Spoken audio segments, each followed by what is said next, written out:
Pues hoy, mis queridos hermanos, vamos a hablar acerca de lo que es el canon. El canon bíblico, la Biblia se divide en dos partes, Antiguo Testamento y Nuevo Testamento. El Antiguo Testamento consta de 46 libros y el Nuevo Testamento consta de 27. En total son 73 libros. El origen de la Biblia, el primer canon, se conoce como el canon alejandrino. El segundo se conoce como el canon de la Iglesia Católica, que realizó en el año 382 por el Papa San Damaso I, que fue el que ordenó de reunir un concilio, un sínodo que se le conoció como el Sínodo Romano, para dar a conocer cuáles eran los libros inspirados por Dios del Nuevo Testamento, ya que existían una inmensidad de libros que algunas comunidades las consideraban inspirados por Dios, y por un hereje llamado Marcio, en el cual pues quiso hacer su propio canon, y esto fue lo que motivó a la iglesia para que hiciera un propio canon del Nuevo Testamento. En el concilio de Hipona, que se realizó en el año 393, la iglesia convalidó lo que ya habían dicho el Papa San Damaso en el año 382 en el Sínodo Romano, y en el Sínodo de Cartago, que se realizó en el año 397, la iglesia dijo que ya no habría ningún otro libro inspirado por Dios, aunque surgieran otros libros. Y en ese momento pues se cerró el canon bíblico que tenemos hasta el día de hoy, con 73 libros, 46 del Antiguo y 27 del Nuevo. En los años que continúan, el canon bíblico siempre estuvo manejado por 73 libros. Después de la Reforma Protestante, que empezó con Martín Lutero en el año 1517, muchos de esos cambios Lutero hizo a las Sagradas Escrituras, porque él consideraba que los 7 libros del Antiguo Testamento y 7 del Nuevo no eran inspirados por Dios, y los puso como apéndice. No los quitó, pero los puso como apéndice. Y después, en el año 1643, el profesor John Lightfoot estos libros los llamó libros apócrifos desgraciados. Y en el año 1827, la Sociedad Británica y Extranjera de la Biblia los omitió, y otras editoriales hicieron lo mismo. Por ejemplo, dicen que estos libros no aparecen en las Sagradas Escrituras, y los protestantes omitieron todos estos libros. Pero según los protestantes, dicen que no se cita ni la primera ni la segunda de Macabeos, Tobías, Eclesiástico, Sirácides, Judith y Baruch, Sabiduría. Estos libros tampoco se citan según los protestantes, pero hay pruebas de que sí se citan en muchas partes del Nuevo Testamento. Lo que encontramos es que los que no se mencionan o que no se citan en el Nuevo Testamento, por ejemplo, el libro de Esther, de Abdías, de Nahum, de Ruth, entre otros, por ejemplo, Cantar de los Cantares, o alguno de los libros, por ejemplo, la carta de San Judas, que habla de un libro que se conoció como el libro de Enoch, y eso es lo que habla la carta de San Judas.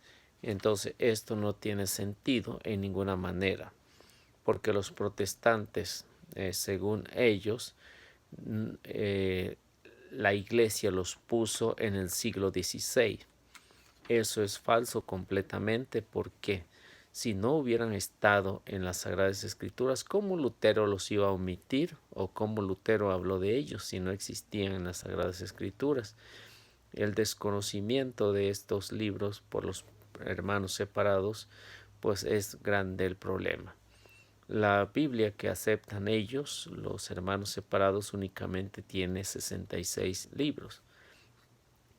Y como nos damos cuenta, si la iglesia no se hubiera preocupado de hacer un canon, pues tampoco los protestantes hoy existieran, porque según ellos todo está en las Sagradas Escrituras, y lo que no se avala en las Sagradas Escrituras, pues no se puede seguir.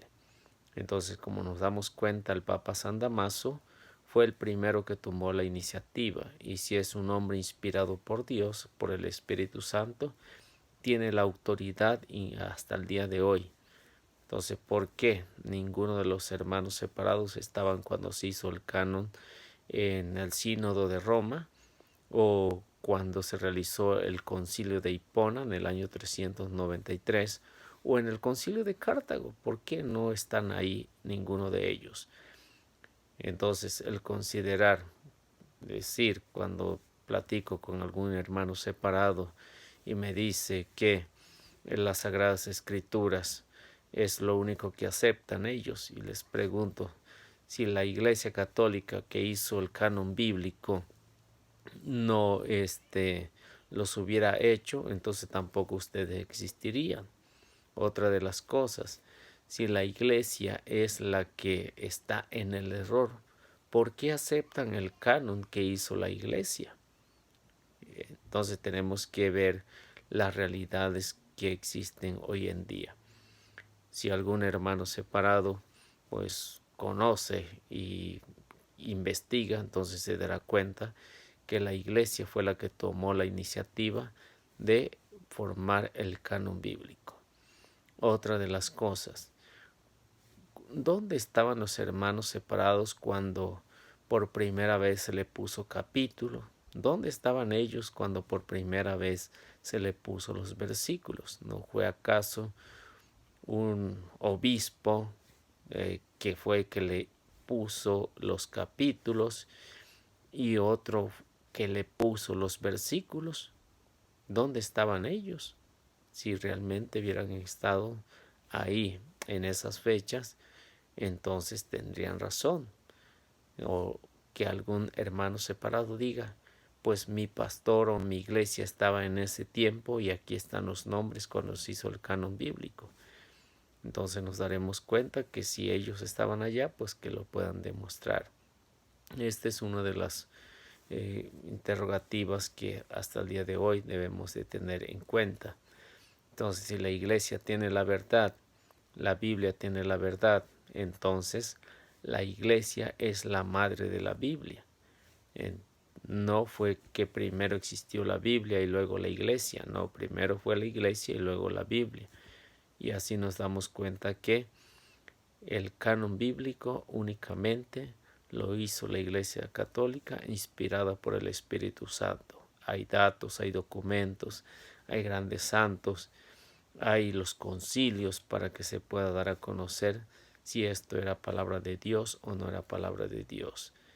Entonces los dejo para que piensen y reflexionen si están en la verdad, y si los católicos realmente quieren estudiar, pues que también puedan investigar quién es o cuál fue el origen de las Sagradas Escrituras. La versión de los 70 que se le conoció porque se hizo la versión de los 72 que se hizo en el Antiguo Testamento, entonces nos damos cuenta que esta versión es la de la iglesia. Así que nos da